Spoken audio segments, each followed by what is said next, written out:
Muy buenas amigos, me alegra estar con ustedes una vez más y lamento no haber podido transmitir en el día de ayer como les había prometido a las 7 de la mañana debido a que las condiciones climáticas, la falta de energía y la caída del internet no nos permiten a veces hacer las cosas cuando queremos.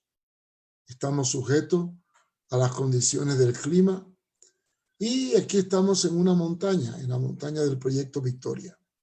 Pero hoy sí vamos a traerle una enseñanza muy interesante. Una enseñanza que habla de algo muy importante. El factor de por qué seguirle. Hemos estado hablando en los programas anteriores de tres cosas. Primero le hablamos de negarse a sí mismo, el principio básico de la conversión. Tomar la cruz, que es estar dispuesto a sufrir. Y hoy queremos hablar de seguirle. Este es el tema para hoy. Seguirle en el sentido de la palabra.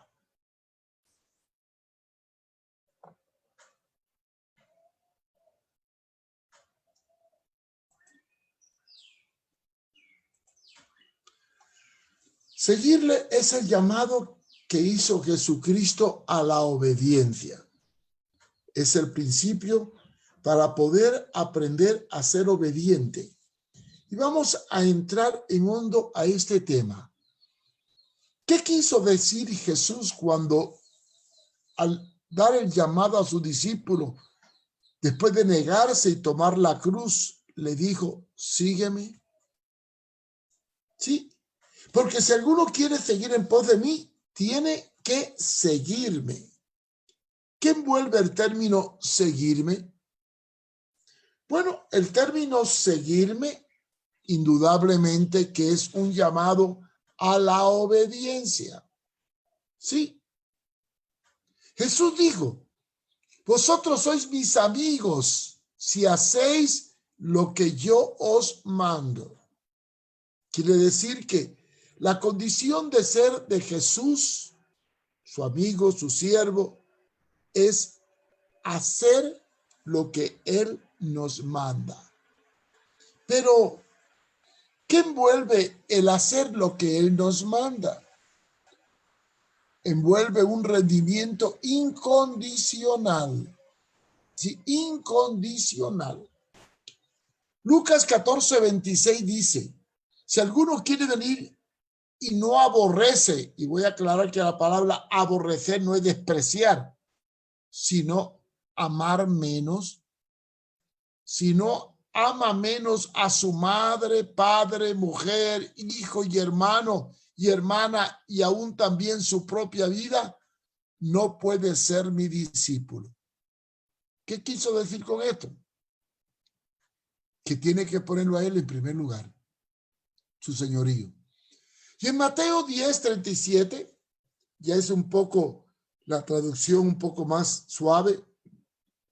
El que ama a mi padre y a mi madre más que a mí, no es digno de mí. El que ama a hijo o hija más que a mí, no es digno de mí. Esto no quiso decir que hay que despreciar o rechazar a la familia y tenerla tirada a un lado. Simplemente dijo que en primer lugar tiene que estar él. Y cuando él es primero, todo lo demás cobra más valor. ¿Cuál es el sentido cristocéntrico de la obediencia? Bueno, lo vemos reflejado en la Escritura. En Mateo 19, 21, 23 se relata una historia de alguien frustrado porque no estaba dispuesto a obedecer al 100%. Dios no demanda un 50%, Dios lo demanda todo. Amarás al Señor con todo, con todo. Y le dijo a ese joven que vino a él, si quieres ser perfecto, anda, vende lo que tiene y dalo a los pobres y tendrás tesoros en el cielo y ven y sígueme. O sea, lo mandó a despojarse despojarse de todo lo que poseía, a lo cual se sentía o estaba atado. Dice el versículo 22 que oyendo el joven estas palabras, se fue triste, porque tenía muchas posesiones. Amaremos más lo que tenemos que a las personas y que al Señor. En el versículo 23 dice, entonces Jesús dijo a sus discípulos, de cierto os digo, que difícilmente entrará un rico en el reino de los cielos. No digo que imposible, digo que difícil. ¿Por qué? Porque por lo general los que tienen riqueza ponen su corazón en la riqueza. No es tener, es poner el corazón en lo que tenemos. ¿Por qué? Cristo debe ocupar el primer lugar en nuestras vidas. ¿Cómo enseñó Jesús la obediencia a sus discípulos, siendo esta la lección más importante? En Lucas 9:3 le dijo, no tenéis nada para el camino, ni ladrón, ni alforja, ni pan, ni dinero, ni llevéis 2 túnicas. Y en Lucas 10, del 3 al 4 le dijo, id, he aquí yo os envío como cordero en medio del lobo. No llevéis bolsa, ni alforja, ni calzado, ni saludéis a nadie en el camino. Noten que en estos 2 versículos los mandó sin nada. Sin nada. En una le permitió llevar todo, solamente 2 cosas. En Lucas 10, 3, 4. Ahí podía llevar dinero y las túnicas, pero no la bolsa, la alforja ni el calzado. Y después, en Lucas 22, 35, 36, cambia su actitud y aquí no lo manda con nada, al contrario. Le hace un examen y le hace una pregunta. Cuando os envié sin bolsa y sin alforja y sin calzado, ¿os faltó algo? Ellos dijeron, nada, Señor.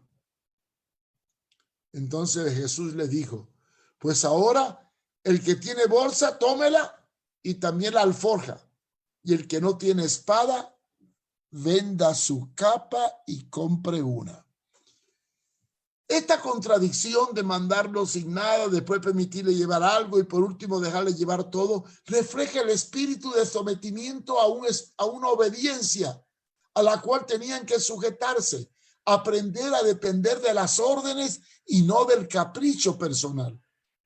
Y quizás algo curioso que analizaremos en otro programa es por qué le mandó comprar una espada si había dicho que había que amar a los enemigos y poner la otra mejilla. ¿Por qué?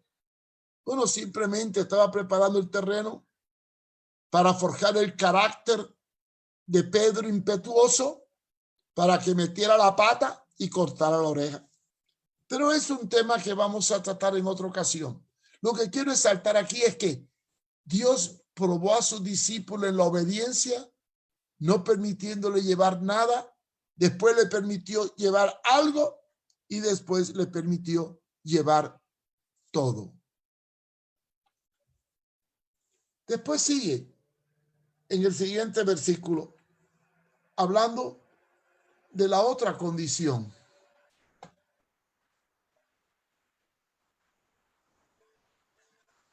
El llamamiento incondicional. Sí. El llamamiento de Jesús era incondicional. No podía ninguna condición. Si me sigues, te voy a dar un hotel, te voy a dar esto, te voy a dar lo otro, te voy a hacer próspero, te voy a hacer bendecido. No, no, no. Jamás, jamás Jesús prometió algo cuando llamó a alguien. Él no chantajea ni compra. Él apela a la obediencia. Cuando llamó a Mateo en el capítulo 9, versículo 9, dice que pasando por allí, vi un hombre llamado Mateo, cobrador de impuestos y de tribuno al Imperio Romano, que estaba sentado en el banco de los tribunos públicos y le dijo: sígueme. Y se levantó y le siguió. Sígueme. Nada más que sígueme. No le ofreció nada, porque su llamamiento es incondicional. Y en Mateo 8, 21, 22, vemos cómo Jesús también llama a otro y le dice: Señor, permítame que vaya primero y entierre a mi padre. Quería servirle, pero le puso condición: enterrar a tu padre. Y Jesús le contestó y le dijo: sígueme, pero deja que los muertos entierren a los muertos. En otras palabras, no te preocupes por tu padre. Yo soy primero. Sígueme a mí. ¿No es este un llamado incondicional? El primer elemento para poder servir a Jesús y ser su discípulo es el sometimiento a la voluntad de Dios.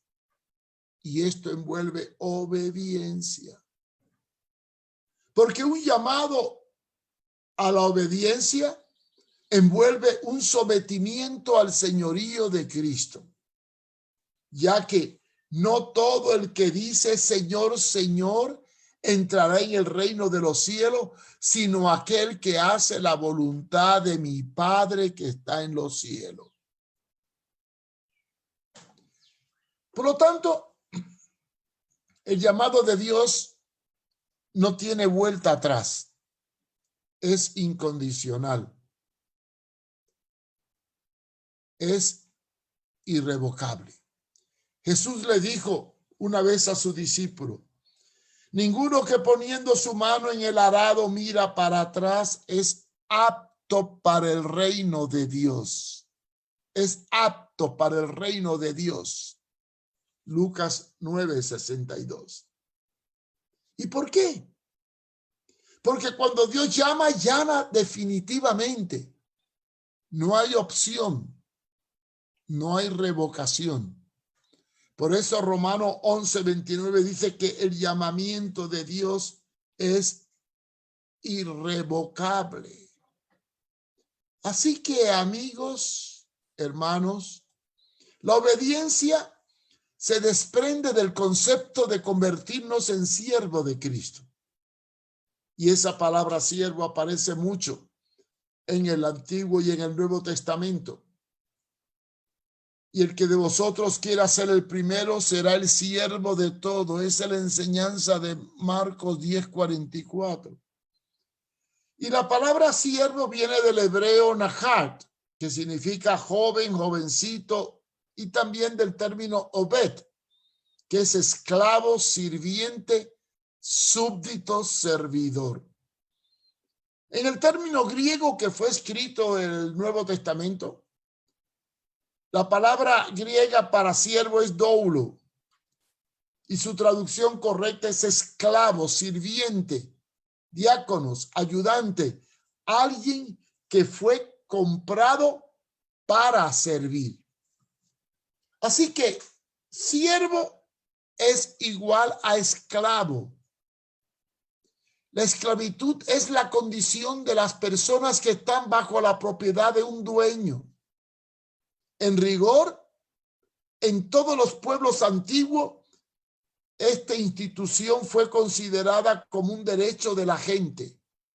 Era un elemento esencial de la sociedad antigua y los esclavos se vendían y se compraban y eran posesión de su amo. Cristo nos compró, nos llamó para ser su siervo. Esclavo y siervo es lo mismo en cuanto a su función, responsabilidad y tarea. La diferencia es la condición en que ambos llegaron a ello. Se puede nacer esclavo o llegar a serlo por alguna causa posterior al nacimiento. Por ejemplo, Los hijos de mujeres esclavas nacían esclavos. En efecto, una mujer esclava no puede contraer matrimonio legítimo, siendo una ley natural que los hijos nacidos por fuera del matrimonio sigan la misma condición de la madre. De manera que cuando yo soy esclavo de Cristo, todo lo que tengo, todo lo que soy, le pertenece al Señor. Soy esclavo de Él. En la época de Cristo se dividían en tres grupos: los patricios, que eran los nobles, los esclavos, que eran los comprados, y los plebeyos, que eran los que estaban ya redimidos de la esclavitud. La enseñanza de Jesús sobre la servidumbre a su reino era básica e importante. Lucas 17:7 habla de: ¿quién de vosotros, teniendo un siervo que ara o apacienta el ganado, al volver del campo le dice, pasa, siéntate a la mesa? En el 8 dice, ¿no le dice más bien, prepárame la cena, cíñete y sírveme hasta que haya comido y bebido, y después de esto come y bebe tú? ¿Qué nos está enseñando esta palabra? En el 9 dice, ¿acaso da gracias el siervo al amo porque hizo todo lo que le había mandado? Le damos gracias al empleado después que cumple su tarea, para lo cual le hemos pagado, o la persona que hemos contratado. Y ahora Jesús toma este hecho de la servidumbre y lo aplica a sus discípulos y le dice, así también vosotros, cuando hayáis hecho todo lo que os ha sido ordenado, decid, siervos inútiles somos, pues lo que debíamos de hacer, hicimos. Hay que obedecer al Señor, pero hay que tener cuidado. Puede haber momentos en que el servicio a Dios sea peligroso, cuando caemos en manos de hombres o pastores o líderes inescrupulosos. El peligro de la servidumbre y de la obediencia está en que caigamos en manos de uno que practique el nepotismo. ¿Qué es nepotismo? Alguien que se aprovecha de su posición para colocar a su gente íntima a su alrededor. No toda obediencia es virtud, ni toda desobediencia es pecado. Y hay que tener cuidado con esto.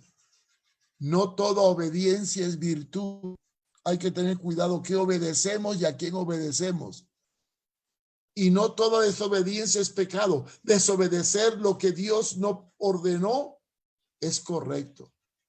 Porque la obediencia tiene que ser conforme a la palabra. El apóstol Pedro habla sobre esto y dice, apacentar la grey de Dios que está entre vosotros, cuidando de ella no por fuerza, sino voluntariamente, no con ganancia deshonesta, sino con ánimo pronto, no como teniendo señorío, hegemonía, dominio, fuerza sobre los que están a vuestro cuidado, sino siendo ejemplo de la grey. En otras palabras, nadie tiene derecho a exigirte algo que él mismo no esté dispuesto a dar. Pero tenemos que hablar mucho de esto, del abuso de autoridad. Y quizás en una próxima enseñanza entremos en esto. Escribí un libro que se llama El abuso de autoridad. Porque muchas iglesias, los pastores, en vez de ser siervos que tratan a sus ovejas como la Biblia ordena, se convierten en tiranos que los avasallan. Y nace la tiranía de los santos. Algo de lo cual tendremos mucho de qué hablar, porque muchos pastores abusan de su autoridad. Yo quiero, hermanos, dejar claro por sentado que hay que ser obediente. pero toda obediencia tiene un límite. La palabra define el nivel de obediencia. Todo pastor tiene autoridad en la palabra de corregir tu defecto, tus errores, tu comportamiento. Todo pastor, todo líder tiene que formarte el carácter, pero antes de formarlo, él tiene que dar ejemplo en sí mismo. En sí mismo, él tiene que demostrar lo que va a enseñar. Y sobre el abuso de autoridad, tenemos mucho de qué hablar, pero lo haremos en la próxima lección, porque hay mucho que enseñar al respecto. Muchas gracias por su compañía. Si tiene alguna información, pregunta, puede escribirme a mariofumero@hotmail.com. Y si quiere apoyar este ministerio, ahí tiene la forma de hacerlo. Y puede encontrar todas estas charlas y otras muchas más en mi página web www.contralapostasia.com, www.contralapostasia.com. Y mañana a esta misma hora estaremos transmitiendo otra enseñanza. Invite a otra persona y si le gustó, ponga un like. Y agradecemos sinceramente su compañía. Dios les bendiga y Dios les guarde.